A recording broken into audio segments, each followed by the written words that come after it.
Welcome to Dharshu kitchen. இன்னைக்கு நம்ம சுவையான பீட்ரூட் சாதம் எப்படி பண்ணுறதுன்னு பார்க்கலாம். சாதம் 2 கப் எடுத்திருக்கேன். இது கம்ப்ளீட்டாக ஆறட்டும். பேனில் நெய் 1 டேபிள் ஸ்பூன், எண்ணெய் 1 டேபிள் ஸ்பூன் ஹீட் பண்ணிக்கிறேன். எண்ணெய் காஞ்சதும் கடுகு 1/2 டீஸ்பூன், ஜீரகம் 1/2 டீஸ்பூன், உளுத்தம்பருப்பு 1/2 டீஸ்பூன், கடலைப்பருப்பு 1/2 டீஸ்பூன், முந்திரி 5லேருந்து 7 வரைக்கும், கருவேப்பிலை கொஞ்சம் போட்டுக்கிறேன். இது நல்லா வதக்கிக்கலாம். முந்திரி கோல்டன் ப்ரௌன் ஆகிற வரைக்கும் வதக்கி விட்டுக்கணும். வெங்காயம் 1 ஸ்லைஸ் பண்ணி வச்சுருக்கேன், அதை போட்டுக்கிறேன். பச்சை மிளகாய் 2 கட் பண்ணி வச்சுருக்கேன், அதையும் போட்டு நல்லா வதக்கி விட்டுக்கிறேன்.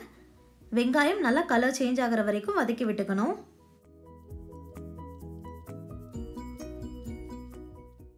பீட்ரூட் 250 கிராம்ஸ் எடுத்து தோல் ரிமூவ் பண்ணிவிட்டு சீவி வச்சுருக்கேன்.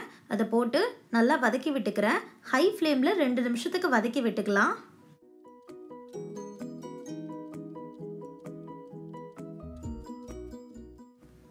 இதில் தண்ணி 1 டேபிள் ஸ்பூன் அளவு தெளித்து விட்டுட்டு இதை நம்ம மிக்ஸ் பண்ணி கவர் பண்ணி குக் பண்ணிக்க போகிறோம்.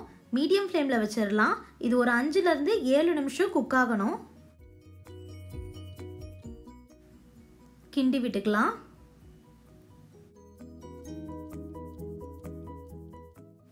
இது கூட மஞ்சள் தூள் 1/4 டீஸ்பூன், மிளகாய் தூள் 1/2 டீஸ்பூன், தனியா தூள் 1/2 டீஸ்பூன், கரம் மசாலா 1/4 டீஸ்பூன், உப்பு தேவையான அளவு சேர்த்து இதை நல்லா மிக்ஸ் பண்ணி விட்டுக்கலாம்.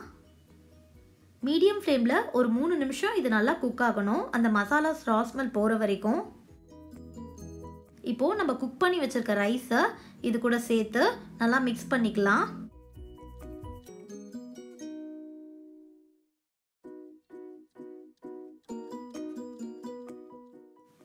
ஃபைனலாக கொத்தமல்லி போட்டுக்கிறோம். சுவையான பீட்ரூட் சாதம் ரெடி. இது ரொம்பவே குயிக்காக பண்ணக்கூடிய ஹெல்த்தியான லஞ்ச் பாக்ஸ் ரெசிபி. நீங்களும் கண்டிப்பாக ட்ரை பண்ணுங்கள். உங்கள் கமெண்ட்ஸை ஷேர் பண்ணுங்கள். இந்த ரெசிபி உங்களுக்கு பிடிச்சதுன்னா தர்ஷு கிச்சனை சப்ஸ்கிரைப் பண்ணுங்கள்.